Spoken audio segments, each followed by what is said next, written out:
Do you think your life is difficult? Try waking up as a medieval knight. Spoiler, it's nothing glamorous. You wake up and immediately realize that something is very, very wrong. The first sign isn't visual, it's olfactory. A wave of smell hits you like a punch to the nose.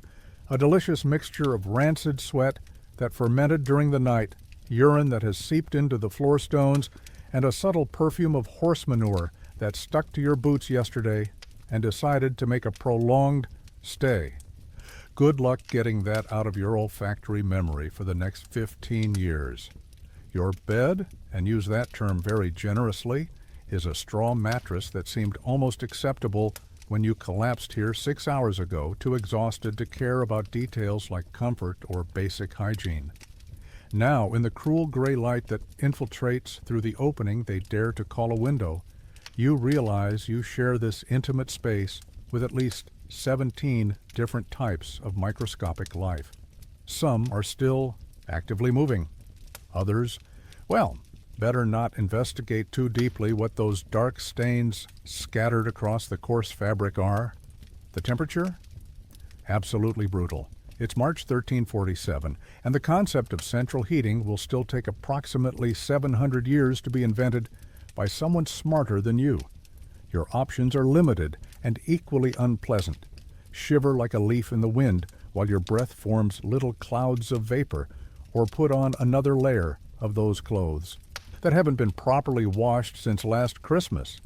This was considered perfectly normal, believe it or not. You try to move and your knees make a sound that resembles dry branches breaking in a fire. It's not poetic. It's early arthritis caused by years of carrying 50 kilos of poorly fitted armor while riding through roads that looked more like obstacle courses created by sadists with training in medieval engineering. Your joints protest against every movement, as if they were negotiating the terms of their cooperation. The window of your tower has no glass, obviously. Glass is for rich people or for future eras where technology evolved beyond hit stones until something useful appears. Instead, there's just an opening covered by a thick cloth that theoretically should keep the cold outside, but in practice functions as an open invitation for wind, rain, snow, lost birds, and occasionally enemy arrows that pass too close for comfort. You pull the damp fabric and observe the outside world through the morning mist. The landscape is a study in shades of gray and brown, muddy fields dotted by peasants who look like medieval zombies, dragging themselves toward another day of work that will kill them slowly. The trees are naked, the sky has the color of melted lead, and everything seems covered by a visible layer of sadness. Your eyes burn and water. Smoke from torches and fireplaces filled the castle all night long because adequate ventilation is for weak people or for architects who haven't been born yet. The air inside the tower has the density of soup and approximately the same transparency. Breathing requires conscious effort. You try to swallow and realize your mouth tastes like something that died a long time ago and was forgotten in a hot, humid place.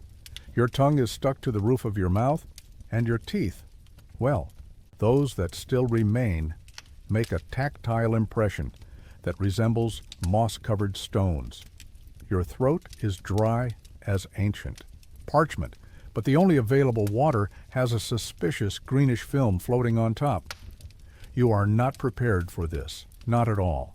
No one could be. Outside, a rooster crows with the enthusiasm of someone announcing the end of the world. It's not a romantic sound greeting the dawn. It's the most irritating alarm ever invented by nature, screaming that your daily journey of structured suffering is officially beginning. Other sounds begin to join the morning symphony. Heavy footsteps on stone, stairs, hoarse voices of men who woke up in the same lamentable state as you, and the metallic noise of equipment being dragged across the floor. Your back aches in places you didn't know existed. The straw mattress, which seemed adequate in the darkness, proved to be a surface with the ergonomics of sleeping on top of twigs, organized by someone with motor coordination problems. Every fiber of your body protests against the prospect of another day doing things that sensible people would avoid at any cost. You look at your hands and see swollen fingers, nails black with permanent dirt, and small cuts that became scars without you remembering how you acquired them. Your palms are calloused in layers, like tree rings telling the story of your years of voluntary suffering. The sound of bells echoes through the morning, not cheerful church bells, but the solemn toll that marks the hours and reminds everyone that time is passing and you're still alive, which is considered a minor but significant victory. Welcome to your day as a medieval knight. Congratulations, you survived the first 5 minutes of consciousness. For now. Reality begins to settle in like a cold mist. You'll have to get out of this bed, put on clothes that haven't been properly washed, eat food of dubious origin, wear equipment that weighs more than a small child, and spend the day doing activities that people of the future will consider temporary collective insanity. You sigh, and even sighing hurts a little. You force yourself out of bed, and each movement produces a symphony of joint pops that echo through the tower like sarcastic applause from nature. Time to get ready for another glorious day, defending honor, protecting the weak, and living the medieval dream. Want to take an invigorating bath?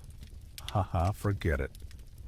You walk barefoot across the stone floor, which has the temperature and hospitality of an iceberg, until you reach your personal hygiene station, a corner of the tower where someone, in a moment of questionable optimism, positioned a ceramic basin and a polished metal mirror that distorts your image as if you were looking through turbulent water.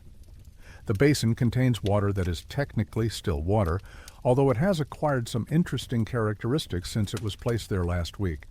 A greenish film floats gracefully on the surface, dotted by small things that move occasionally. You prefer not to investigate too deeply the nature of these unsolicited aquatic creatures.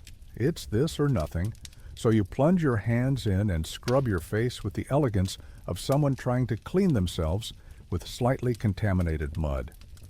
The water has a smell that suggests several generations of bacteria have established a thriving civilization in there. Each drop that touches your skin leaves a sticky sensation that you try to convince yourself is cleanliness. Your hands emerge from the basin with a texture that resembles cheap hair gel mixed with desperate hope. Soap doesn't exist. Well, technically it exists. You've heard of knights in richer castles who possess this almost mythical substance. But soap is a luxury reserved for special occasions like royal weddings, papal visits, or when you're literally covered in battle blood to the point where flies start following you. For common daily use, you rely on this dubious water, a silent prayer, and the remarkable human ability to adapt to hygiene standards that would make bacteria question their habitat choices. Your teeth deserve a separate chapter in the encyclopedia of medieval horrors. You don't have a toothbrush, toothpaste, dental floss, or any concept remotely related to modern dentistry. Your morning dental routine consists of scrubbing your teeth with a rough cloth that has the texture of medieval sandpaper and chewing some herbs that supposedly freshen breath. Spoiler, they don't freshen. In fact, some of these herbs have side effects that include mild hallucinations and a troubling tendency to make you question basic life decisions. The result of this oral hygiene is a mouth that looks like a medieval cemetery after an earthquake.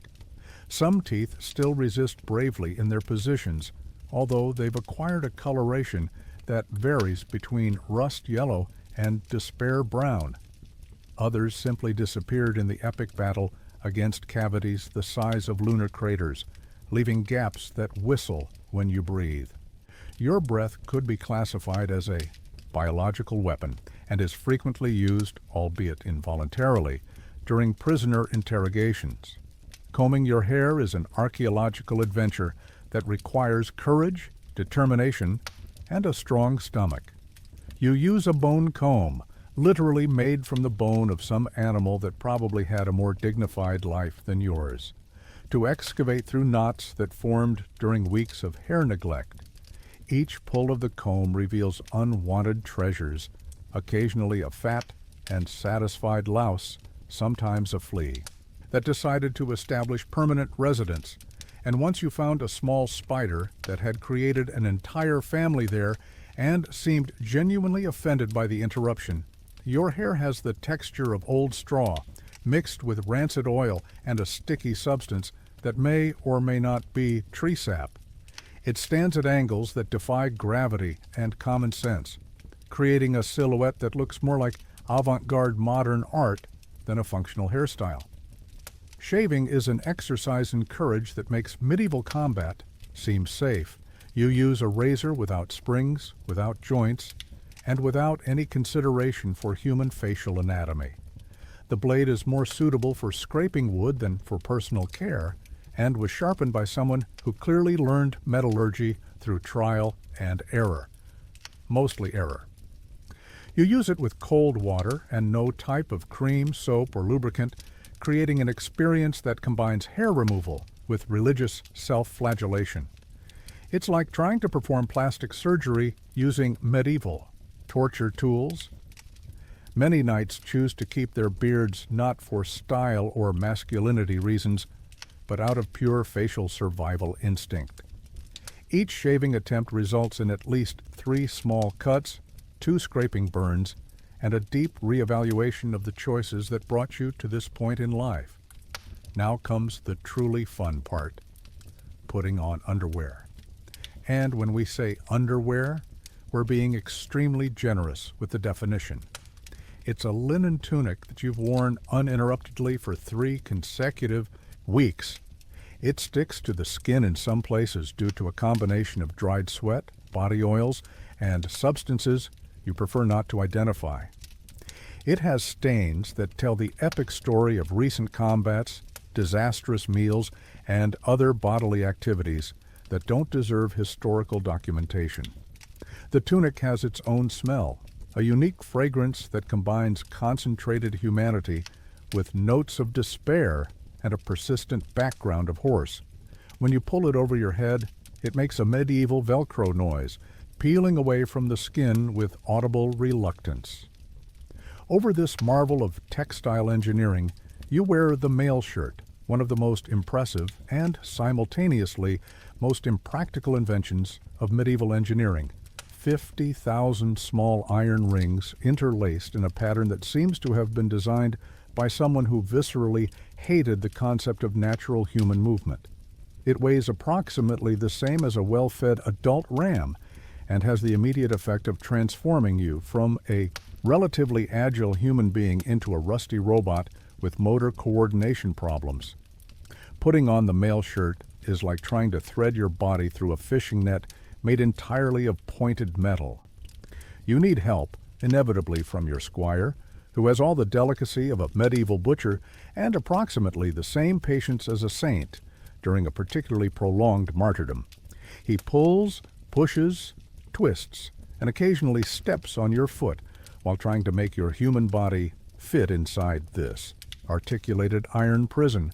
The process involves a lot of creative swearing, some involuntary groaning, and at least 3 moments where you seriously consider deserting and becoming a turnip farmer. But the mail shirt eventually settles on your body like a second skin made of discomfort and respiratory restriction. Each movement produces a metallic tinkling that announces your presence for kilometers around, completely eliminating any possibility of discreet approach. You look at yourself in the small polished metal mirror, which distorts your image like a funhouse mirror designed by someone with visual perception problems. Your reflection shows something that could be vaguely human if humans were typically covered by a layer of dirt, hair misalignment, and existential resignation. I'm ready to conquer the world, you think, while the smell emanating from your body could bring down a wild boar at 50 meters distance. You are not prepared for this, not at all. Your reflection in the mirror silently agrees, but this is considered the height of personal presentation in 1347. In fact, you still smell considerably better than most peasants, which technically counts as a victory in the medieval ranking of personal hygiene. Good luck with the rest of the day. Now that you've managed to make yourself look vaguely presentable by the medieval standards of 1347, it's time to nourish your body for another day of nightly glory. Want Eggs Benedict with hollandaise sauce, French toast with cinnamon, a nutritious red berry smoothie? Prepare for disappointment of epic proportions that will redefine your understanding of the word meal. You descend the stone stairs of the tower, each step a small orthopedic adventure. These stairs were clearly designed by someone who deeply hated human knee anatomy and decided to express that hatred through architecture. They're slippery from constant humidity, irregular as if they'd been sculpted by a drunk artisan, and have an inclination that suggests gravity works differently in the 14th century. The sound of your footsteps echoes through the castle like war drums, announcing the arrival of another hungry night to the stone structures. Each step resonates through the corridors, mixing with morning sounds, coughs, grumbles, the shuffling of feet, and occasionally the sound of someone vomiting, whether from illness, hangover, or anticipation of the meal to come. The main Great Hall is partially illuminated by torches that produce considerably more smoke than light, creating an atmosphere that combines romantic dinner with the medieval interrogation. The air is thick enough to be chewed, loaded with an aromatic symphony that includes rancid fat, collective sweat from dozens of men who share their unique concepts of personal hygiene, and something that may or may not be cheese in an advanced stage of decomposition. Or maybe it's just more concentrated sweat. The distinction between the two becomes philosophical when you're starving. Your morning table is elegantly set, and we use that term with the same generosity with which we call your bed comfortable. There's a piece of bread that has the hardness, weight, and general appearance of a medieval construction stone. Beside it, a handful of porridge that achieves the feat of simultaneously having the consistency of wet clay and the color of, well, better not specify exactly what that color resembles. Oh, and beer, lots of beer. Because clean water is for the weak, the privileged, and people who were born in centuries with better understanding of basic sanitation. The bread was made last week by a baker who apparently learned his craft through a manual titled How to Transform Flour into Construction Material. It has the hardness of medieval brick and requires military strategies to be consumed. You need to dip it in beer for at least 5 minutes to soften it enough not to break the teeth that still remain, heroically in your mouth. Occasionally, during this hydration process, you discover unsolicited treasures hidden in the dough. Little pieces of tree bark, small twigs that the baker considered additional fiber, and sometimes things that move slightly when wet. Extra protein, you convince yourself with desperate optimism. The porridge deserves to be studied by future anthropologists as an example of how medieval humanity challenged the laws of cooking, and occasionally physics. It's a gastronomic adventure that combines oats, barley, hope, and despair, in proportions that vary daily depending on the cook's mood and the availability of ingredients that aren't completely spoiled. It tastes like wet cardboard that was seasoned with a pinch of resignation and a generous dose of, at least I'm not dead yet. Each spoonful is a surprise. Sometimes you find a little piece of something that might have been meat in a previous life, although you're not sure what animal contributed to your meal or if it really came from an animal.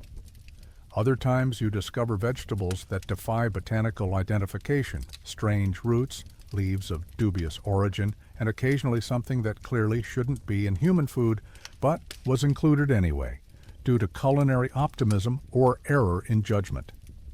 The beer is simultaneously your morning salvation and perdition. It's considerably safer than the local water, which has an inconvenient tendency to kill people through diseases that won't be adequately understood for the next 400 years. But starting the day consuming alcohol at 7 in the morning has its practical consequences, especially when you need to maintain sufficient motor coordination to swing sharp objects later. It's a delicate balance that you never manage to get completely right.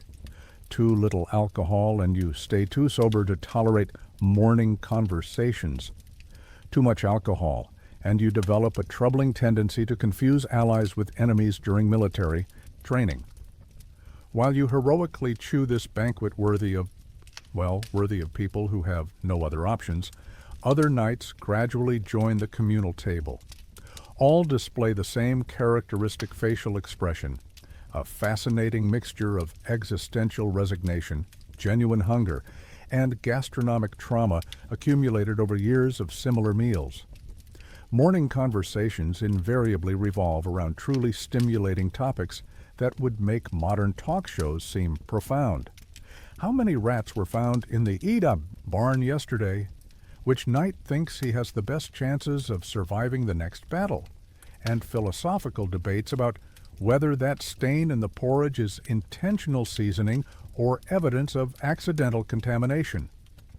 Sir Geoffrey, a veteran with more scars than hair, cheerfully tells about the memorable time when he found an entire human finger in the vegetable soup. Everyone laughs not because the story is funny, but because it's Tuesday morning, and dark humor is the only type of humor that works when you're consuming substances that challenge the definition of food. You finish your meal with the feeling of having conquered something significant, although you're not sure exactly what. Your stomach is making protest sounds that sound like a small animal in agony. It's not hunger. Technically, you consumed calories. It's more an organized intestinal revolt against your decision to introduce these substances into your digestive system. The rest of the day will be an epic battle between you and your own intestines, which clearly have strong opinions about your food choices. Your internal organs will spend the next hours trying to process materials that challenge not only taste, but occasionally the basic laws of organic chemistry. Outside the hall, you begin to hear the sounds that announce the official start of your daily journey. Horses being prepared with visible reluctance, weapons being sharpened by men who clearly preferred to be doing anything else, and servants running from side to side in a state of panic so organized it almost seems purposeful. You get up from the table, and your stomach immediately expresses its opinion about this position change through sounds that shouldn't come from a technically healthy human being. Your journey of structured suffering is about to officially begin, and you can already feel that today will be memorable for the wrong reasons. You are not prepared for this. Your digestive system is definitely not prepared for this. Not even the bacteria in your intestines are prepared for what they just experienced. Congratulations, you survived medieval breakfast. This was genuinely considered a significant achievement in 1347 because not everyone could keep food in their stomach long enough for it to be technically absorbed. Believe it or not, things will only get more interesting from here. With your stomach making protest sounds that echo through the corridor like a wounded animal, you head to what they euphemistically call the armory, but which in reality is more like a medieval torture depot disguised as a wardrobe. Time to dress to impress.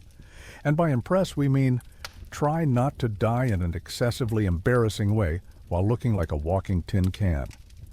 The armory is an environment that combines the joy of a morgue with the functionality of a puzzle designed by sadists. The pieces of your armor hang on hooks like metallic skeletons patiently waiting for a brave soul, or sufficiently desperate to inhabit them. Each piece gleams faintly in the torchlight, not with the heroic shine of chivalric tales, but with the sinister luster of metal that has seen too much. Your squire is there waiting, a young man who clearly lost some cosmic bet to end up in this profession. He has the expression of someone who is perpetually 5 minutes late for an execution, his own. His hands tremble slightly, not from nervousness, but from accumulated experience dealing with knights who transform into irrational beasts when tight metal begins to restrict their blood circulation. First, you need to put on the gambeson, a padded jacket that theoretically should protect you against the friction of armor against your delicate skin. In practice, it's like wearing a blanket that was soaked in the sweat of previous generations of nights and never properly washed. The fabric is so stiff from accumulated dirt and crystallized bodily fluids that it makes noise when you move, like dry leaves being stepped on. The gambeson has a smell that transcends normal olfactory experience and enters the realm of sensory aggression. It's a complex fragrance that combines concentrated humanity, fear in liquid state, and a persistent background note that can only be described as fermented despair. When you pull it over your head, it temporarily sticks to your face, creating a claustrophobic moment where you deeply question the choices that brought you to this point in life. Next comes the male hauberk, one of the most impressive and simultaneously most impractical inventions of medieval engineering. 50,000 small iron rings interlaced in a pattern that seems to have been designed by someone who viscerally hated the concept of natural human movement. It weighs approximately the same as a well-fed adult ram and has the immediate effect of transforming you from a relatively agile human being into a rusty robot with motor coordination problems. Putting on the male hauberk is like trying to thread your body through a fishing net made entirely of pointed metal. You need help, inevitably from your squire, who has all the delicacy of a medieval butcher and approximately the same patience as a saint during a particularly prolonged martyrdom. He pulls, pushes, twists, and occasionally steps on your foot while trying to make your human body fit inside this articulated iron prison. The process involves a lot of creative swearing, some involuntary groaning, and at least 3 moments where you seriously consider deserting and becoming a turnip farmer. But the male hauberk eventually settles on your body like a second skin made of discomfort and respiratory restriction. Each movement produces a metallic tinkling that announces your presence for kilometers around, completely eliminating any possibility of discreet approach. Now comes the real fun. Plate armor. Piece by piece, you are methodically transformed from a functional human being into a walking sardine, can with military aspirations. Each component needs to be tied, adjusted, and positioned with the precision of a medieval surgeon, which, considering the medical standards of the era, doesn't inspire much confidence. Legs first, greaves that transform your lower extremities into articulated metal cylinders. Walking immediately becomes a coordination exercise that would challenge a professional acrobat with circus training. Each step produces a concert of metallic sounds that sounds like someone throwing pots downstairs in slow motion. Simple movements like taking a step now require strategic planning and a generous dose of hope. The breastplate is a masterpiece of ergonomic torture disguised as protection. It weighs considerably more than a small child and restricts your breathing capacity to the level of someone trying to breathe through a straw while running a marathon. Taking a deep breath becomes a luxury you can only afford when you're completely still and concentrated exclusively on the task of moving air in and out of your lungs. Your squire tightens the straps with the enthusiasm of someone strangling a personal enemy. Each adjustment eliminates a little more of your ability to move like a normal vertebrate. One of the plates is pressing a rib in a particularly unpleasant way. Another is cutting off circulation to your left arm, creating a tingling sensation that suggests this extremity may eventually need to be amputated. You mention these small problems to your squire, who responds with the compassion characteristic of someone who has heard this complaint from dozens of previous nights. "There's no time for adjustments," he murmurs while continuing to tighten straps with sadistic determination. Battle doesn't wait for personal comfort. The arm guards transform your arms into iron tubes with questionable joints. Raising your arms above your head becomes physically impossible, a limitation you'll discover embarrassingly later when you try to scratch your nose during combat and realize your hand can't reach your own face. Movements that were once automatic now require planning, considerable strength, and sometimes external assistance. The iron gloves complete your transformation into a metallic statue with limited mobility. Your manual dexterity is now reduced to the level of someone trying to perform brain surgery using dinner forks. Picking up anything smaller than a sword becomes an epic challenge that frequently ends with objects falling on the floor and you looking at them with nostalgia, knowing that recovering them will require a complex operation involving kneeling, balancing, and possibly technical assistance. And finally, the helmet, the cherry on top of the cake of your metallic misery. This piece completely redefines the concept of claustrophobia and introduces you to new levels of sensory isolation. Your vision is instantly limited to small slits, as if you were trying to observe the world through a medieval mailbox. Your hearing becomes muffled to the point where normal conversations sound like distant whispers coming from another century. Your voice, when you try to speak, echoes inside the metal, as if you were trying to communicate from inside a particularly resonant bucket. Each word you pronounce returns to your own ears, distorted and amplified, creating an auditory experience that makes you question whether you're really speaking or if you've developed psychological problems related to metallic isolation. The helmet also has the special characteristic of transforming your breathing into a conscious and occasionally problematic experience. The hot air you exhale gets trapped inside the metal, creating a tropical microclimate in your head region. In a few minutes, you're essentially breathing your own vapor in a cycle that becomes progressively less oxygenated and more humid. You try to take a few experimental steps, and the result is a spectacle that would combine physical comedy with Greek tragedy if there were an audience. The noise is absolutely deafening, a cacophonous concert of creaking metal, swinging chains, joints groaning under pressure, and your own muffled groans echoing inside the helmet. You sound exactly like a medieval mechanical workshop that came to life and decided to walk. Your mobility is now officially reduced to the level of an elderly person with severe arthritis trying to move underwater. Turning your neck requires strategic planning and calculated movements. Bending over to pick something up from the floor is a military operation that demands at least 3 support points, an exit strategy, and a silent prayer to whoever is the patron saint of knights stuck in armor. The total weight of your new outfit is approximately 25 kilos of poorly distributed iron strategically placed all over your body. It's like carrying a small, ill-tempered child glued to you all day, except the child is made of metal and has sharp edges that move against your skin with every step. Your muscles are already protesting vehemently, and you haven't even left the armory yet.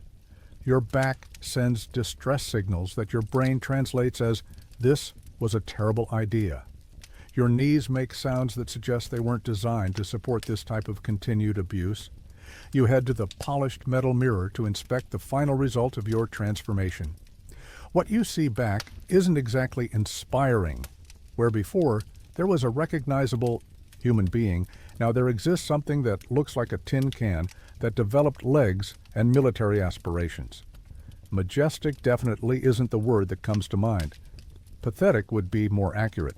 Doomed would also work. You are not prepared for this. Your body definitely isn't prepared for this. Even the armor seems skeptical about your chances of success, creaking in a way that sounds suspiciously like metallic laughter. But you are officially dressed for battle, assuming battle can be won through intimidating noise and severely compromised mobility. Good luck trying to use the bathroom with this thing, seriously. Good luck with that. Now that you've been successfully transformed into a walking tin can with heroic aspirations, it's time to meet your battle companion, your faithful destrier, your noble warhorse. Spoiler, his faithfulness is extremely questionable, and the war in the description is more aspirational than factual. You walk toward the stable making a noise that could be heard in 3 neighboring counties. Each step in your complete armor sounds like someone throwing an entire collection of pots and pans downstairs, while simultaneously dragging chains and ringing off-key bells. Discretion died along with your dignity the moment you dressed like a piece of medieval artillery with legs. The path to the stable is an epic journey of approximately 50 meters that now takes triple the normal time, because walking with 25 kilos of poorly distributed metal requires the same strategic planning as a military campaign. Each stone on the ground is a potential obstacle. Each small elevation in the terrain is a mountain to be conquered. You move with the gracefulness of an iceberg trying to dance ballet. The stable receives you with that characteristic and unmistakable smell that combines hay that has seen better days, manure fermented in various stages of decomposition, and concentrated equine sweat that has accumulated over generations. It's like perfume, if perfume were designed specifically to make you question all the life decisions that brought you to this particular moment of existence. And there he is, your war horse. It's not one of those majestic and gleaming horses that appear in tapestries and illuminated manuscripts. This is an animal that has clearly seen enough of the medieval world to develop strong opinions about the nature of existence, and those opinions aren't particularly optimistic. He's standing there, looking at you with that expression that only horses can make. A fascinating mixture of moral judgment, existential resignation, and slightly disguised contempt. His eyes clearly say, "Oh, it's you again." There's no enthusiasm in that look. There's no canine loyalty or heroic devotion. There's only the melancholic acceptance of an experienced professional who knows exactly what kind of problematic day is about to begin. This horse has already been through this experience, hundreds of times with dozens of different knights. He knows the script. He knows you'll leave the stable with great heroic aspirations and return a few hours later, assuming you both survive, covered in mud, blood, and regret. He's developed a personality that oscillates between slightly depressive and occasionally psychopathic, depending on circumstances. The animal weighs approximately 500 kilos of muscle, concentrated bad mood, and survival instincts that have been sharpened by years of traumatic battlefield experiences.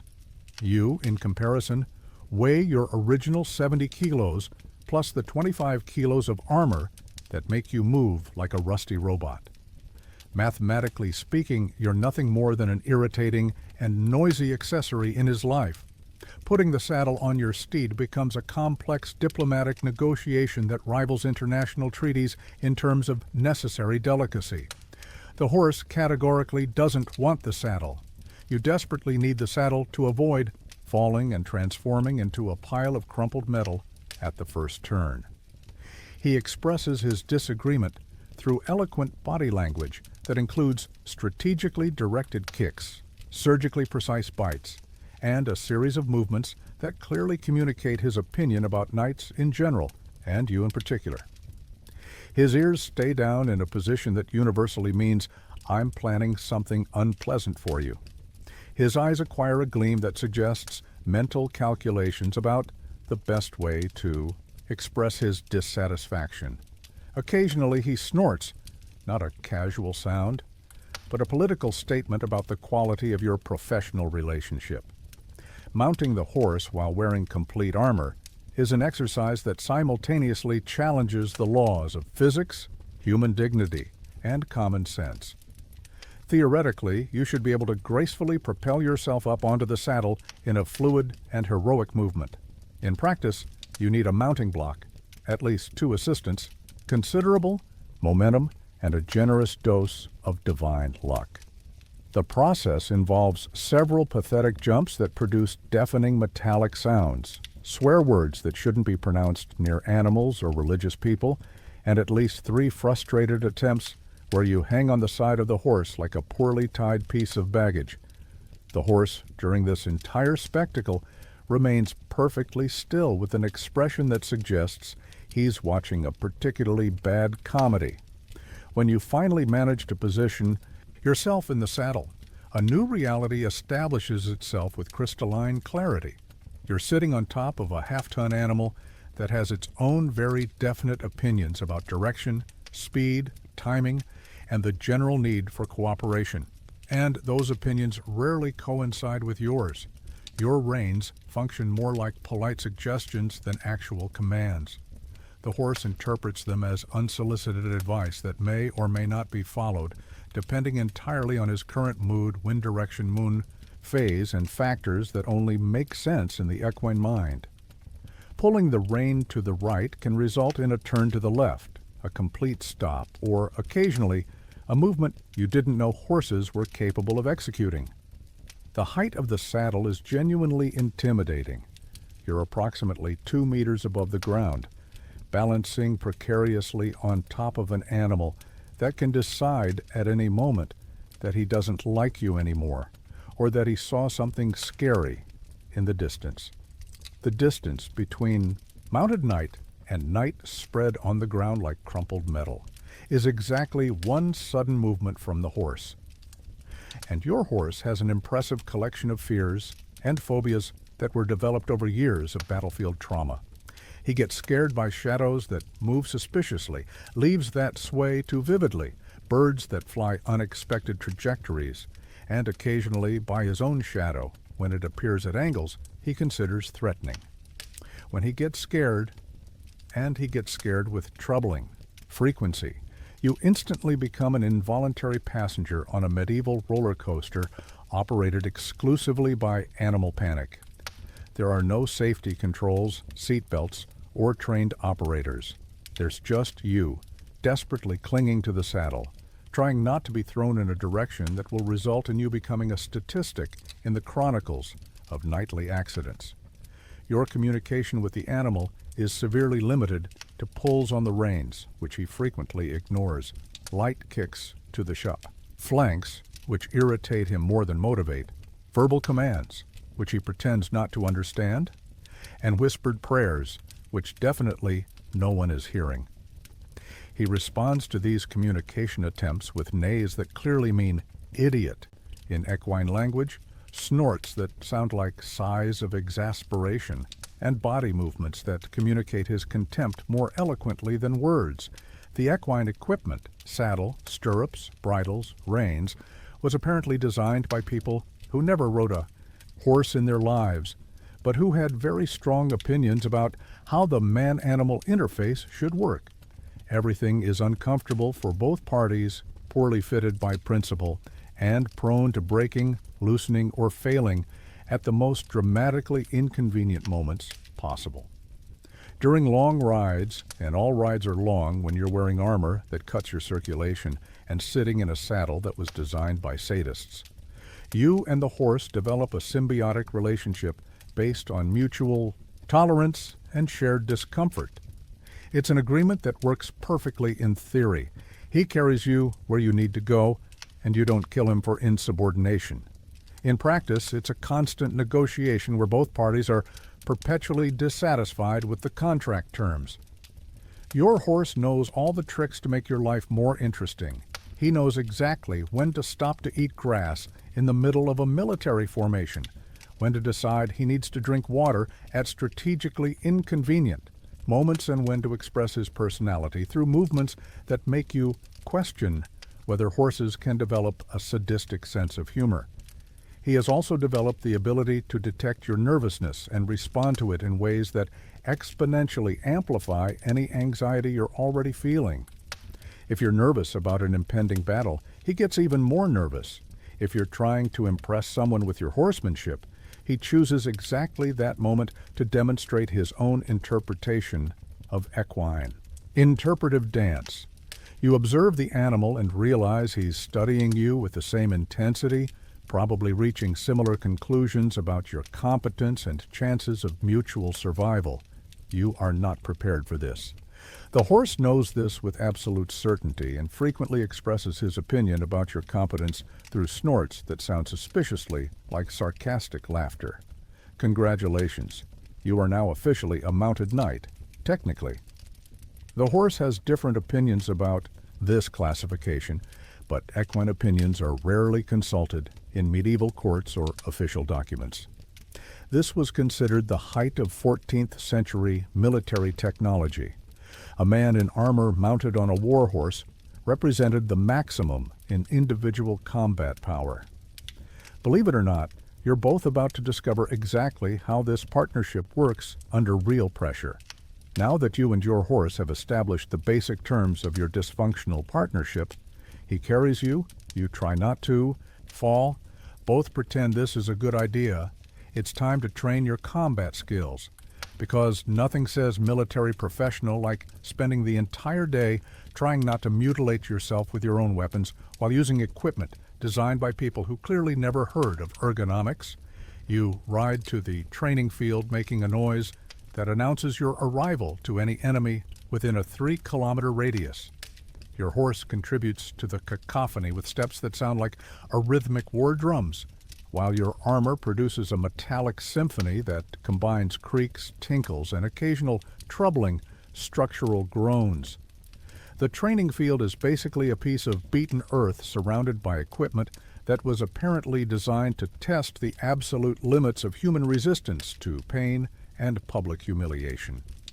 Straw scarecrows perforated by thousands of misdirected blows balance precariously on wooden stakes, archery targets that look like they survived bombardments, and obstacles that challenge both motor coordination and the will to live. Other knights are already there, some practicing with the determination of people who have accepted their fate, others being discreetly carried out on improvised stretchers by servants who have developed troubling efficiency in this type of rescue operation. The environment has the cheerful atmosphere of a field hospital combined with a horror circus. Your first morning exercise, sword combat. You draw your blade, which weighs approximately 3 kilos of poorly tempered iron and has the aerodynamic balance of an iron bar with aspirations of becoming a weapon. It's literally like trying to wield a piece of civil construction with a leather handle. Your wrist joints immediately begin negotiating the terms of their continued cooperation. The weapons instructor, a war veteran with more scars than intact skin and a personality that was clearly forged in combats, where second place was synonymous with death, demonstrates the basic movements with the fluid grace of someone who spent decades perfecting the art of killing people efficiently. When he swings the sword, it seems easy, even graceful.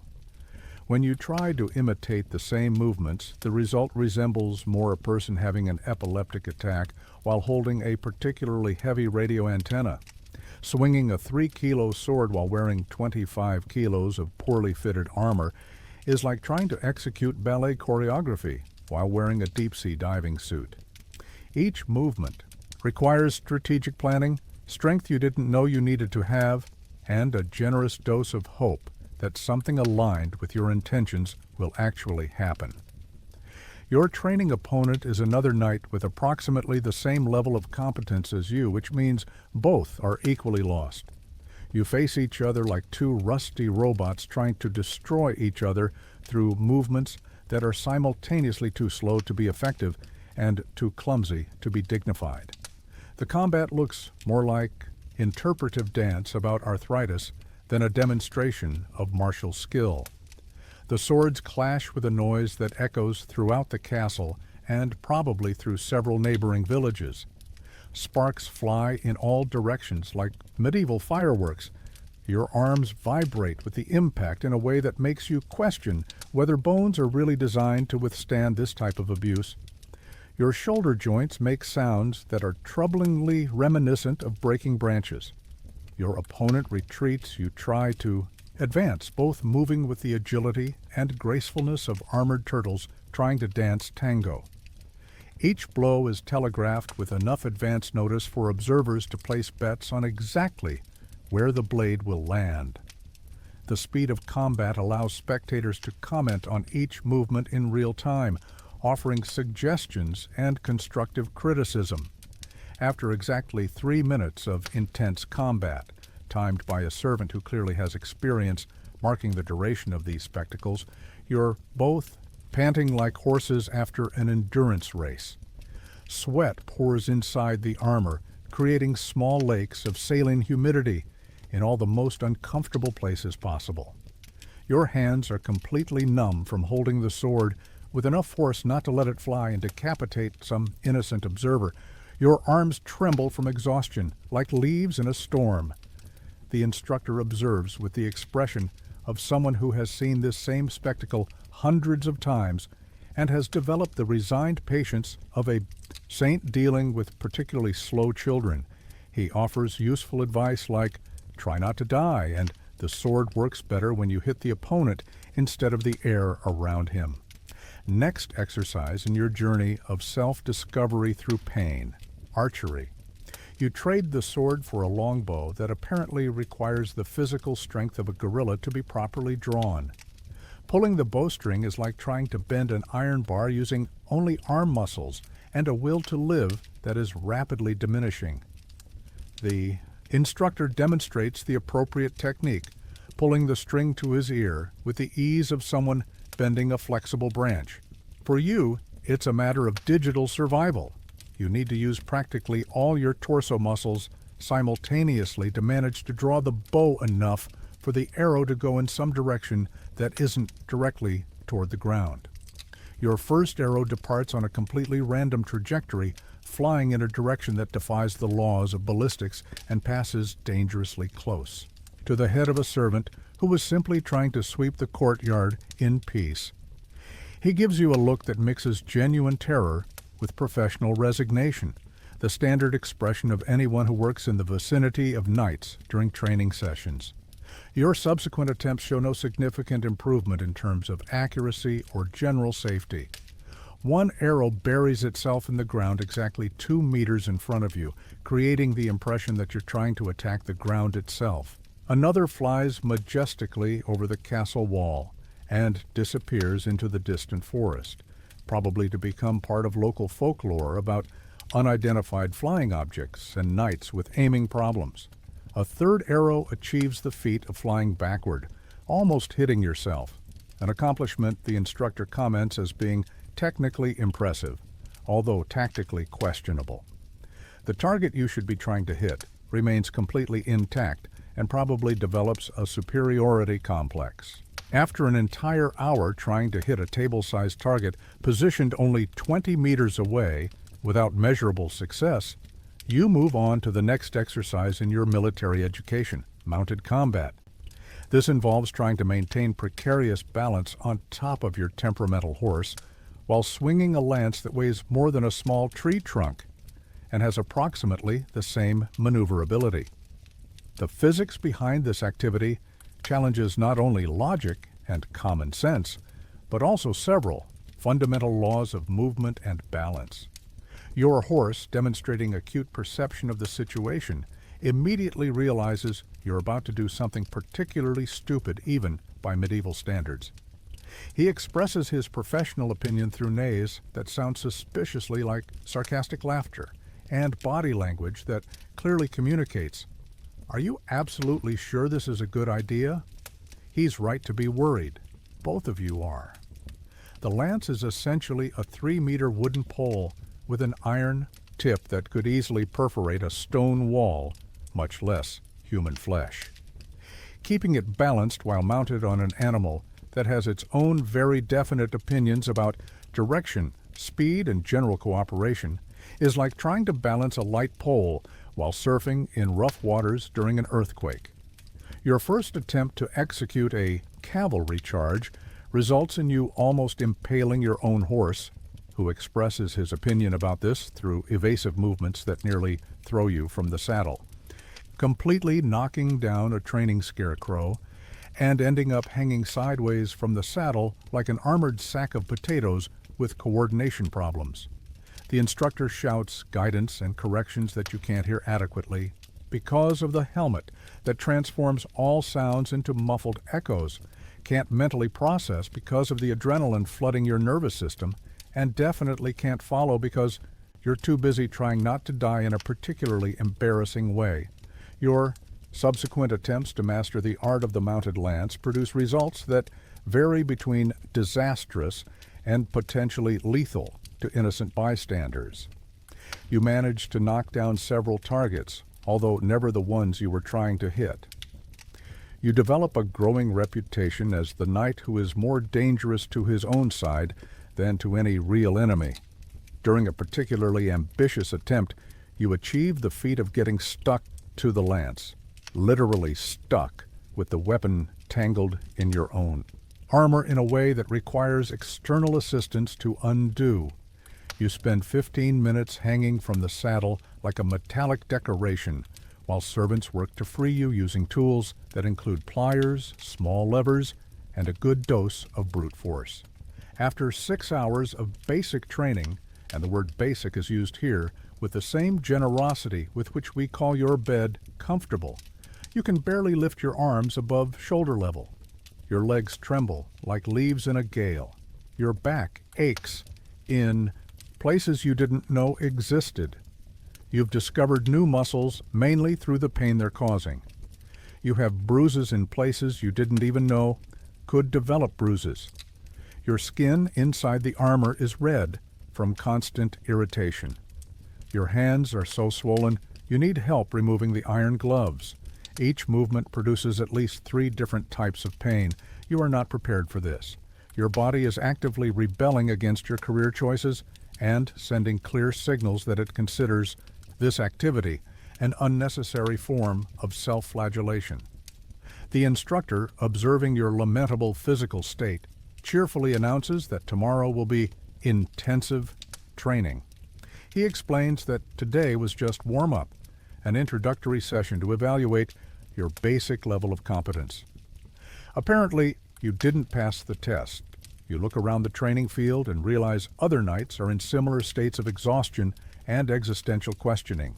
Some are being helped to dismount their horses.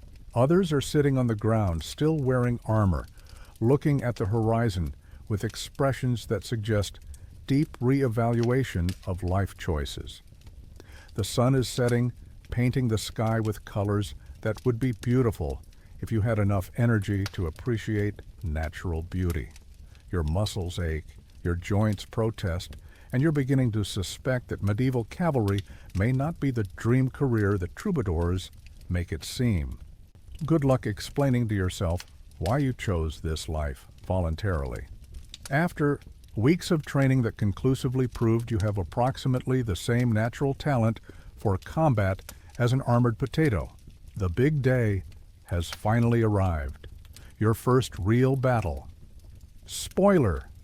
It won't be anything like the heroic ballads that minstrels sing, and it definitely won't end with you being triumphantly carried on the shoulders of admiring companions. You wake up long before dawn to the sound of war drums echoing through the military camp, and preparation shouts that vary between organizational commands and poorly disguised panic.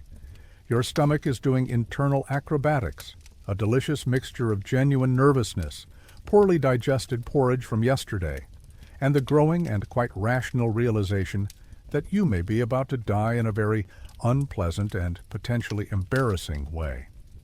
The military camp is a perfect example of organized chaos, if organized can be applied to hundreds of men running in all directions like ants whose anthill was just kicked by a malicious child. Some are putting on armor with the assistance of squires who clearly didn't sleep enough. Others are sharpening weapons with the intensity of people who know their lives may depend on how sharp those blades are, and many are vomiting copiously from a combination of nervousness, indigestion, and the sudden understanding of human mortality. The smell of the camp is an olfactory symphony that combines collective sweat from people in a state of controlled terror, rusty metal that hasn't been properly maintained, damp leather that has developed its own aromatic personality, and pure fear crystallized in gaseous form. It's like perfume, if perfume were designed to constantly remind you of your own mortality. You dress with your squire's assistance, who is visibly as nervous as you and achieves the impressive feat of tying your armor even more uncomfortably than normal. One of the breastplates is pressing a specific rib in a way that suggests you'll spend the entire battle with a sharp pain in your right side. Another plate is cutting off circulation to your left arm, creating a tingling sensation that will probably turn into complete numbness within an hour. You mention these small technical problems to your squire, who is clearly operating in functional panic mode and responds with all the compassion of someone trying to tie a tent during a hurricane. "There's no time for adjustments now, sir," he murmurs while tightening straps with determination, bordering on sadistic. Battle won't wait for personal comfort. Your warrior's breakfast consists of hard bread that was soaked in beer to achieve a texture that can be technically chewed, accompanied by a silent prayer directed to any saint who might be paying attention to the situation of incompetent knights in moments of crisis. Your mouth is dry as ancient parchment. Your hands tremble slightly, not enough to be embarrassing, but enough to make you question whether you'll be able to hold a sword adequately. Your intestines are producing sounds that definitely don't augur anything good for the next few hours. The military briefing is conducted by a commander who apparently learned strategy through extensive reading of stories about drunken heroes and legends of knights who probably never really existed. His military strategy can be summarized quite simply: ride directly toward the enemy as fast as possible and fight bravely until achieving glorious victory or even more, glorious death. Tactical details? Who needs details when you have courage and armor? Retreat strategy? Cowardice is not an option for true knights. Plan B? Plan A will work because it has to work. The military sophistication of the briefing makes you miss the training sessions, which at least had the decency to admit you were probably going to get hurt. You mount your horse, who seems approximately as enthusiastic about the prospect of battle as you would be about a medieval colonoscopy performed by a drunk veterinarian. He snorts, grumbles, and demonstrates through eloquent body language that he considers this situation a violation of the implicit contract terms between you. His ears are down in a position that universally means, "I told you this was a bad idea." The battle formation is genuinely impressive to observe. Dozens of mounted knights, armor gleaming under the golden morning sunlight, lances raised at angles that seem militarily professional, banners fluttering in the wind with vibrant colors that contrast with the general somber mood. For a fleeting moment, you almost feel heroic. Almost. The sensation lasts approximately 3 seconds before being replaced by a wave of reality. Then you see the enemy in the distance. They also have knights. Many knights. Knights who seem to know exactly what they're doing. Knights with armor that seems to have been made by competent people. Larger horses that don't seem to be questioning their riders' life decisions. And a collective confidence that comes from definitely not being you. Their formations are organized. Their weapons gleam with proper maintenance. They're not visibly vomiting. These are all very troubling red flags. The attack signal is given through a horn blast that echoes dramatically through the morning. Hundreds of horses begin to gallop simultaneously, creating a noise that must have been audible in neighboring countries. The sound is absolutely deafening. Hooves beating the earth like giant drums, armor creaking and tinkling in cacophonous harmony, men shouting desperate prayers and swear words in equal measure, and the general noise of an avalanche of metal and flesh moving at speeds that defy common sense. Your horse, caught in the collective hysteria and herd instinct, decides to participate in the charge even against his better professional judgment. You cling desperately to the saddle, to the lance that weighs more than a small child, and to the rapidly vanishing hope that this will end in some way that doesn't involve your embarrassing death. It won't end well. You know this. Your horse knows this. Probably even your lance knows this. The distance between you and the enemy diminishes with a speed that seems to accelerate exponentially, very quickly, too quickly. You realize with growing horror that you have absolutely no idea how to stop this process now that it has begun. Your lance is pointing in a direction you hope is approximately correct. Your reins are completely tangled in your gloved hands, and your horse is clearly improvising navigation. The world transforms into a blur of movement, noise, and growing terror. You can see individual faces of enemy knights approaching, and they don't seem particularly friendly. Some of them even seem competent, which is deeply unfair. The two armies collide with a noise that was probably heard in several neighboring countries and will definitely haunt your dreams for the next few years, assuming you survive long enough to have dreams. It's the sound of metal against metal amplified by hundreds, horse against horse, man against man, all mixed in confusion that makes multi-vehicle traffic accidents seem organized and quiet. Your lance hits something.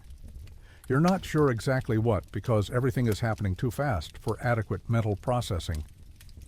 The impact is violent enough to almost throw you completely from the saddle, making you cling to the horse's equipment with the elegance of someone being electrocuted. Your weapon either breaks dramatically or escapes from your hands. It's hard to determine which, because suddenly you're in the middle of a crowd of armored men trying to kill each other with varying levels of efficiency and success. Someone hits you with a sword. Your armor works, this time, but the blow produces a noise like a church bell being struck by a blacksmith's hammer, leaving you temporarily deaf and disoriented. You try to retaliate instinctively, but your opponent has already been pushed away by the crowd before you can organize an adequate response. Your horse is in complete panic, spinning, jumping, and doing his absolute best to escape this situation he clearly considers the worst idea he's ever had to participate in. You're merely trying not to fall and transform into a pile of crumpled metal to be trampled by dozens of panicked horses. Riding has become an extremely optimistic concept. Through the small slits of your helmet, you can glimpse fragments of the battle, swords gleaming under the sun, horses falling dramatically, men running in various directions with purposes that vary between heroic and cowardly, some carrying other wounded, many simply trying to escape the general confusion. Someone, you're not sure if it was from your side or the enemy side, shouts "retreat" in a voice that carries more authority than the entire military briefing. It's officially the most beautiful word in the medieval Portuguese language. Your horse needs no translation or additional explanation. He immediately turns and gallops toward relative safety, with you hanging from the saddle like poorly tied and poorly balanced baggage. The retreat is almost as chaotic as the initial charge, but at least it's moving in the opposite direction from immediate danger. You ride, and ride is a generous term for what you're doing. Through the battlefield, passing various evidence of what happens when metal men try to destroy each other. Empty armor, broken weapons, horses without riders, wandering with confused expressions. You survived your first battle, technically, not because you demonstrated martial skill, exceptional courage, or military competence, but because you got too confused to die adequately, and your horse had better survival instincts than yours.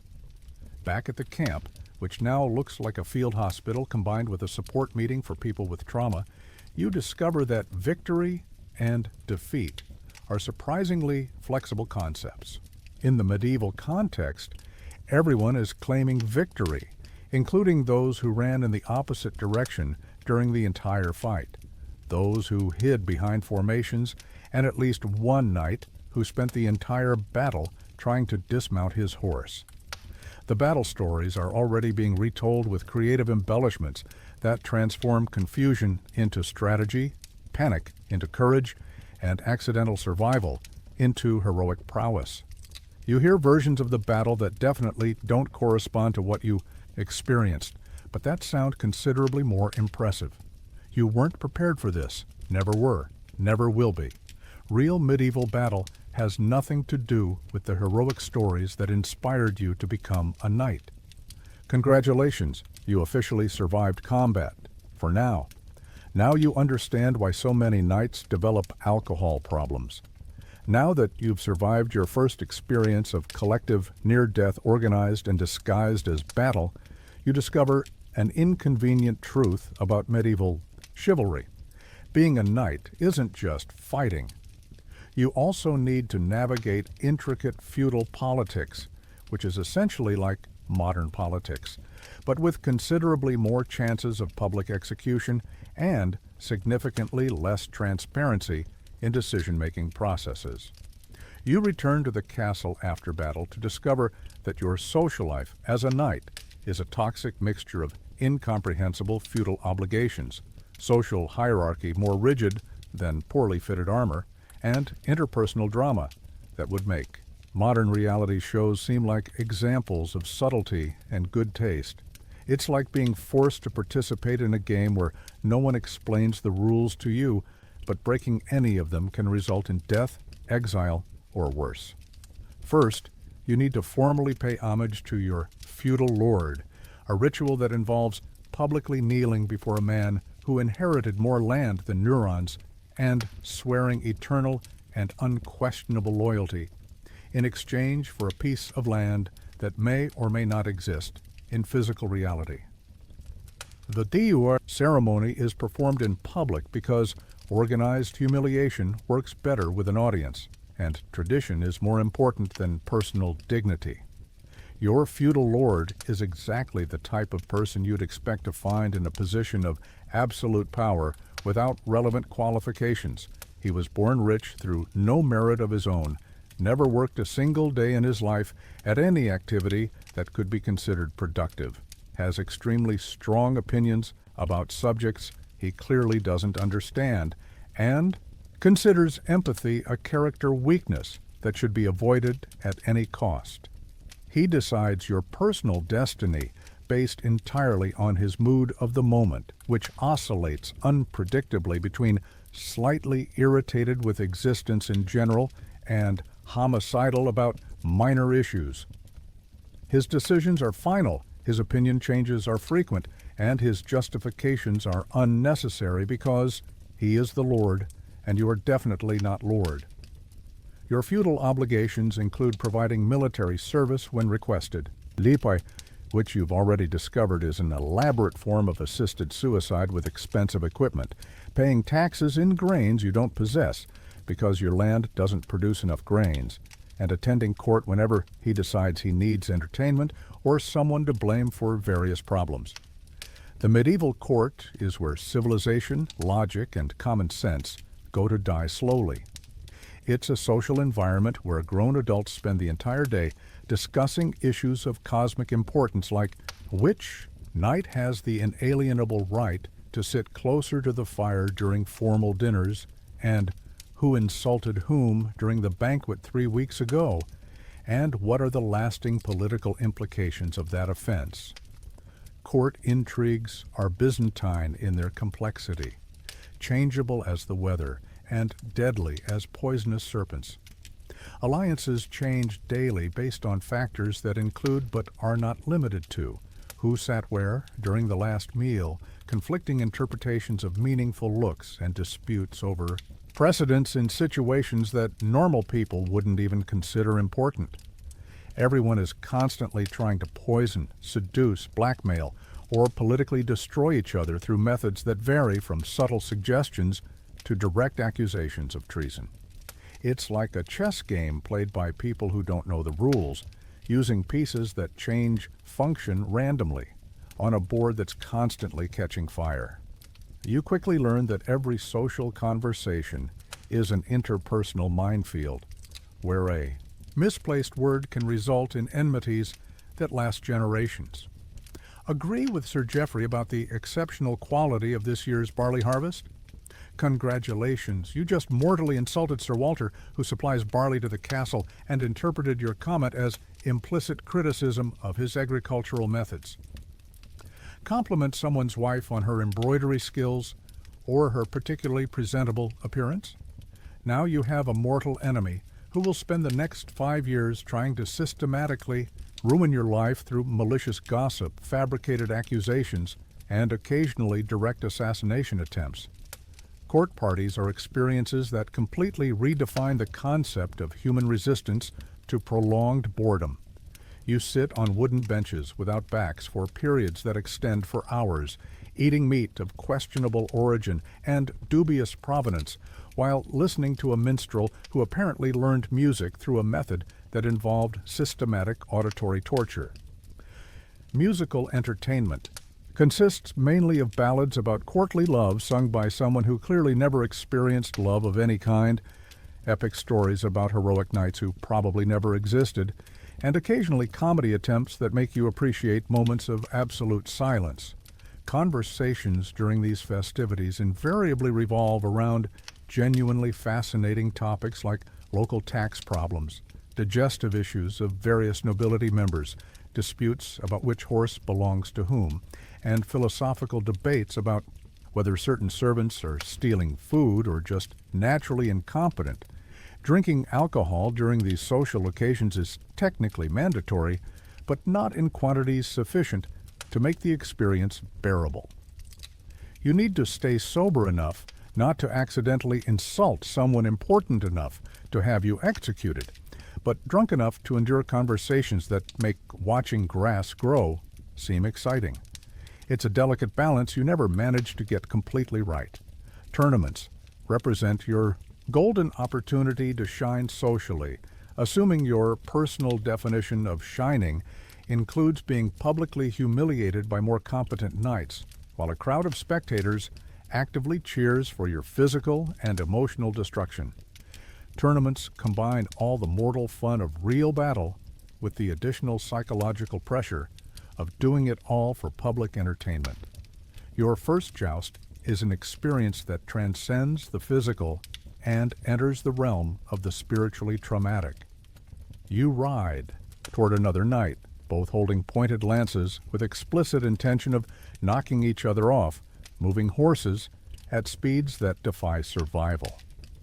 It's essentially an intentional car accident with paying audience and live commentary. The result is as predictable as sunrise. You wake up on the ground a few minutes later, your armor producing sounds that resemble cans being kicked by malicious children, while the crowd expresses its professional opinion about your performance through boos that demonstrate impressive linguistic creativity. Your opponent rides triumphantly around the field while you try to remember your own name and question fundamental life decisions. The court ladies observe these spectacles of medieval masculinity with facial expressions that vary between polite boredom and poorly disguised horror. They're supposedly your inspirational motivation for heroic feats and demonstrations of courage, but mainly seem interested in discussing imported dresses, gossip about who's secretly sleeping with whom, and issues related to matrimonial arrangements that benefit their families. You tried to impress one of the ladies by reciting chivalric poetry you memorized specifically for this occasion. Your performance is so convincing and emotionally impactful that she literally yawns during your passionate declaration of eternal love and unconditional devotion. She then casually mentions she's been promised in marriage to her second cousin since childhood and considers you cute in an inadequate way, but completely unsuitable for reproductive purposes. Formal banquets are social endurance marathons that test the limits of human civilization. You sit rigidly in order of social importance, always at the end of the table, near the servants, and occasionally behind them.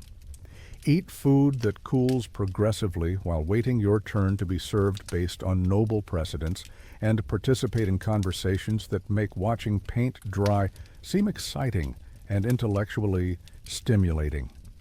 During a particularly memorable banquet, you witness two knights enter into a serious discussion about seating precedents that dramatically escalates into a physical fight, using butter knives as weapons.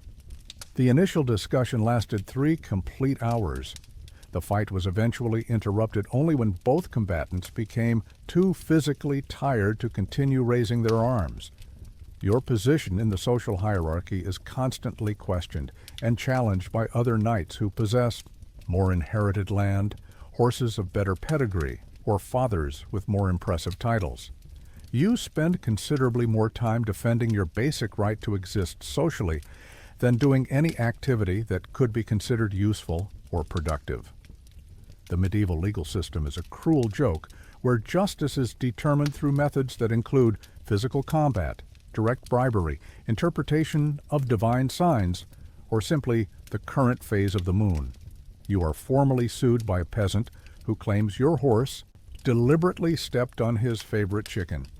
The trial involves 3 contradictory witnesses, 2 conflicting interpretations of the facts, and a duel that you lose because you were distracted trying to understand the specific accusations. You weren't prepared for this.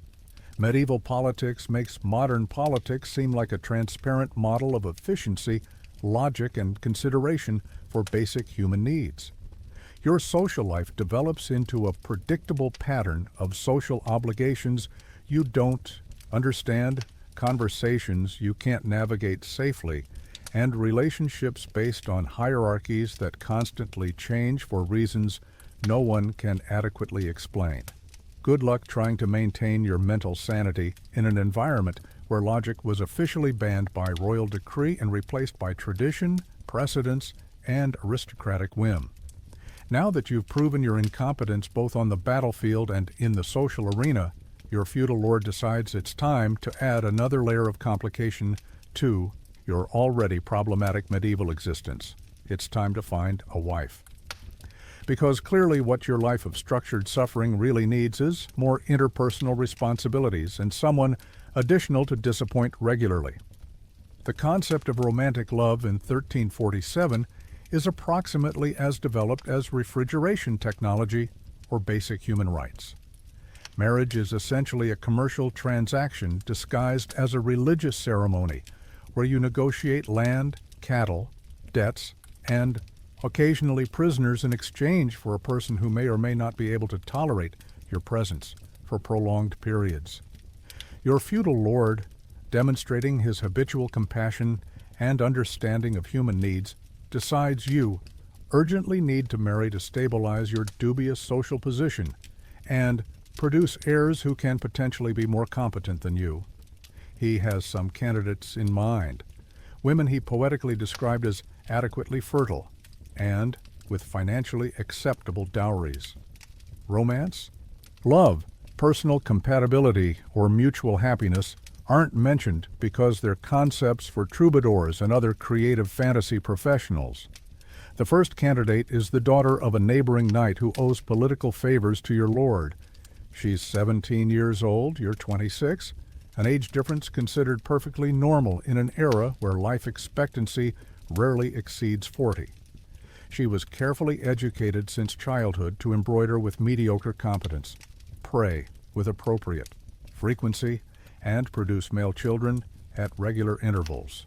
Her other socially valued skills include playing lute in mediocrely acceptable fashion and identifying poisonous plants, a combination of talents that makes you seriously question medieval educational priorities. Your first romantic encounter happens under rigorous supervision of at least 6 of her relatives, 3 priests who are there to guarantee adequate morality, and a public notary who is documenting every word for potential use. In future legal disputes, conversation is strictly limited to pre-approved topics, observations about current weather, comments about recent harvest quality, and discussions about God's mysterious will. Anything more personal, interesting, or remotely intimate is considered immoral and potentially heretical. She examines you with the concentrated expression of someone evaluating cattle at the local market, trying to determine if you represent a solid financial investment or a risk that should be avoided. You return the look with approximately the same level of romantic enthusiasm.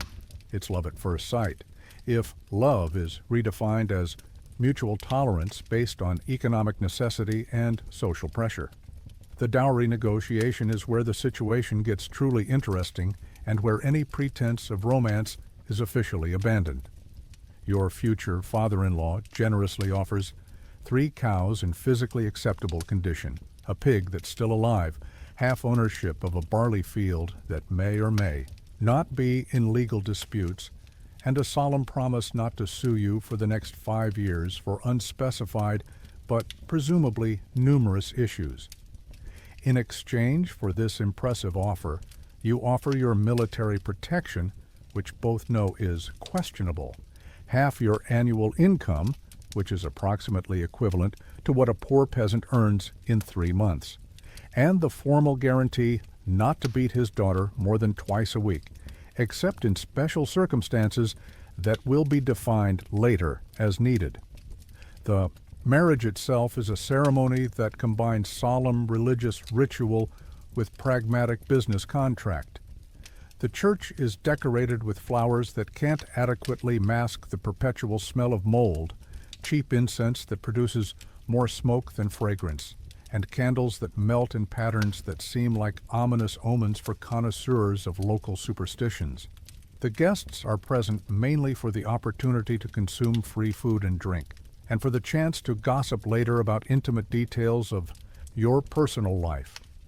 The religious ceremony is conducted by a priest who clearly preferred to be anywhere else doing anything else. During the official ceremony, you solemnly promise to love, honor, and protect a person you barely know, in circumstances you don't control, against threats you can't predict, until death, which will probably arrive sooner than either of you would like, separates you. She obediently promises to obey, serve faithfully, and produce male children in adequate quantity, regardless of her personal preferences about reproductive matters or anything else. The wedding party is a social experience that tests the absolute limits of human resistance to organized boredom. You sit next to your newly acquired wife, desperately trying to make civilized conversation, while drunk relatives make increasingly explicit jokes about your future intimate life.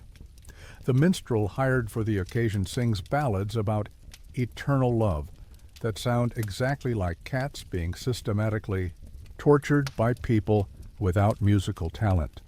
Your wedding night happens in a room you share with 3 other newlywed couples because privacy is a luxury you definitely can't afford, while your entire in-law family waits strategically positioned outside the door for auditory confirmation that the marriage was adequately consummated. It's romantic in exactly the same way that a military medical inspection is sensual and intimate. Conjugal life quickly establishes itself in a predictable routine of mutually impossible expectations and systematic cultural misunderstandings. She has the reasonable expectation that you provide physical security, stable financial income, and protection against the various dangers of the medieval world. You have the equally reasonable expectation that she efficiently manage the house, raise children competently, and not complain excessively about living conditions that include resident rats, fleas as constant companions, and occasional lack of basic food. Your daily conjugal conversations consistently revolve around practical and urgent topics. How many eggs the chickens manage to produce today, whether the harvest will be sufficient to survive the approaching winter, which neighbor is trying to steal your land through questionable legal methods, and whether that stain on the wall is growing or if you're imagining things. Romance is carefully relegated to special and rare moments, like wedding anniversaries when one of you isn't visibly ill, or occasions where both have enough energy after an entire day of manual labor to consider activities other than sleeping immediately. Pregnancy arrives with the regularity and predictability of feudal taxes, because birth control methods are limited to prayers directed to specific saints and genuinely optimistic hope. Your wife becomes pregnant with the consistency of a well-organized calendar, producing a baby approximately every 18 months. Statistically, half of these babies survive childhood. This is considered a respectable success rate and reason for religious gratitude. Each pregnancy is essentially a medical Russian roulette session. There's no anesthesia, basic knowledge of sterilization, or any concept that remotely approaches modern medical care. Childbirth happens with the dedicated assistance of a local midwife whose main qualification is having personally survived her own childbirths and having seen other women go through the same process without dying with. Excessive frequency. Raising children in the Middle Ages is like playing a game where the rules constantly change without warning. Death is always a statistically significant possibility, and success is measured mainly in terms of basic survival rather than happiness or personal development.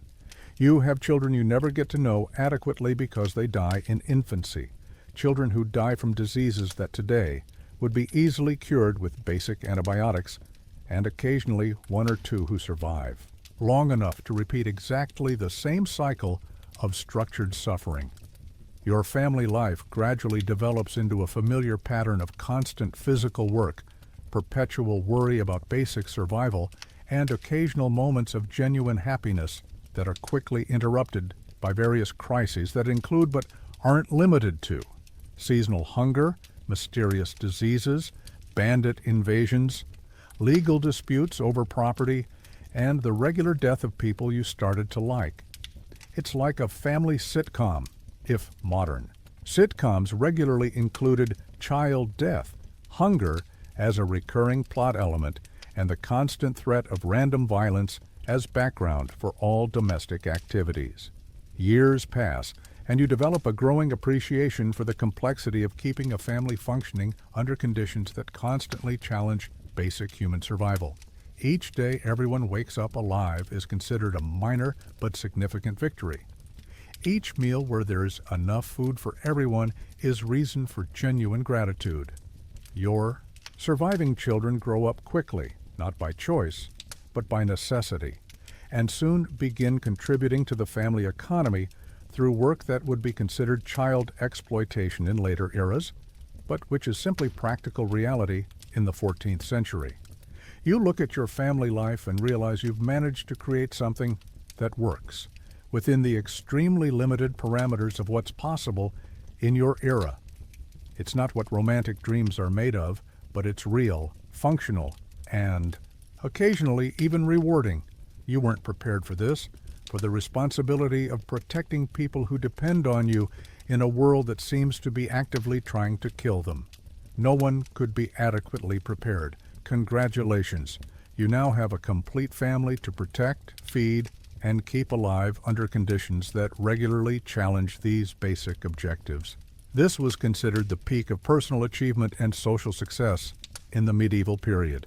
Believe it or not, 15 years have passed since you first woke up in that bug-infested straw bed, and now we arrive at the final chapter of your glorious career as a medieval knight. Spoiler, it's not a peaceful retirement in a country house with a well-tended garden and grandchildren playing around the fireplace. In fact, retirement is a concept that hasn't been invented yet, so you'll work until you die, literally. After a decade and a half living as a knight, you're officially classified as a veteran, which means you survived long enough to develop an impressive collection of chronic health problems. Severe arthritis makes your joints sound like dry branches breaking every time you move. Permanent digestive problems have transformed every meal into a potentially dangerous gastronomic adventure, and you've accumulated an impressive gallery of scars that ache deeply every time the weather's about to change, transforming you into a walking human barometer. Your body is no longer that questionable war machine it was at 25. Your joints make a concert of sounds that could be used as an early warning system for seismic activity. Your back constantly aches due to decades of carrying poorly designed armor by people who clearly never considered ergonomics as a relevant factor. Your knees simply don't bend right since that memorable fall from the horse in 1352 when you tried to impress a court lady and ended up mainly impressing the ground. Putting on armor now requires approximately 1 hour. Of careful preparation, 3 doses of medieval painkillers, which basically consist of herbs mashed in alcohol, and a sincere prayer directed to any saint who might be paying attention to the needs of knights getting too old for this profession. Taking off the armor at the end of the day has become a rescue operation that sometimes requires medical assistance and occasionally construction tools. Mounting your horse has become a complex creative engineering exercise that involves a portable ladder, at least 2 squires for technical assistance, and a detailed contingency plan in case any part of the process goes wrong. Your horse, who is now approximately the same age as you in equine years, completely shares your declining enthusiasm for military adventures and expresses this through looks that clearly communicate we're both too old for this nonsense. Battles are now experiences you survived mainly through accumulated experience, cunning developed over the years, and pure luck that you hope doesn't run out anytime soon. You no longer actively fight. You manage combat situations. Your main military strategy has evolved to staying far enough from real action to avoid accidental death, but close enough not to be officially accused of blatant cowardice. During a particularly intense battle against invaders from a neighboring kingdom whose name you don't even bother remembering anymore, you have a crystalline epiphany. You're officially too old for this profession. This realization comes when you try to execute a traditional cavalry charge and your horse simply stops in the middle of the path, turns his head to look directly at you with an expression that clearly means seriously, and categorically refuses to continue. You try to argue with the animal, explain concepts like military duty and knightly honor, but he raises a valid point through eloquent body language. You're both objectively too old to be pretending to be epic heroes. The discussion is abruptly interrupted when an enemy arrow passes uncomfortably close to your head, reminding you that there are people actively trying to kill you while you debate philosophy with a horse. The obvious solution would be to retire gracefully and spend the remaining years cultivating a small garden or teaching young knights. But retirement is a concept that won't be invented for several hundred years. The medieval social security system consists entirely of don't die, and if you die, try to do it memorably, enough to be mentioned in the chronicles. Your physical health begins to decline in increasingly creative and inconvenient ways. You develop a persistent cough that sounds like a hoarse dog trying to bark through a storm, digestive problems that transform every meal into a gastronomic adventure that can end in several unpleasant ways, and a growing and troubling tendency to forget where you left important objects like your sword, your horse, and occasionally your own name. During a tournament, you participated in more from social obligation than any personal desire to compete publicly.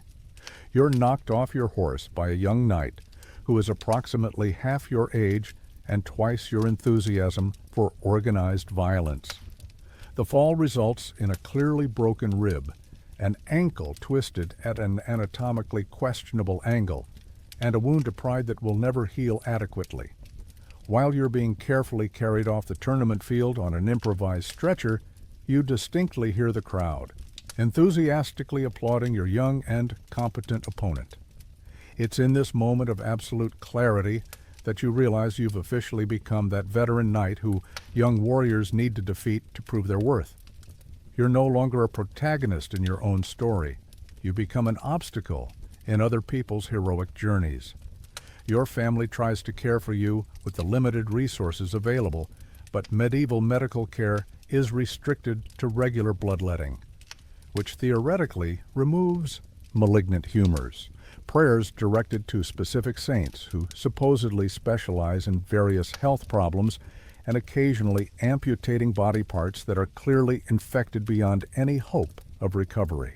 You develop a personal preference for dealing with pain and discomfort through traditional and proven methods, regular alcohol consumption, and systematic denial of reality.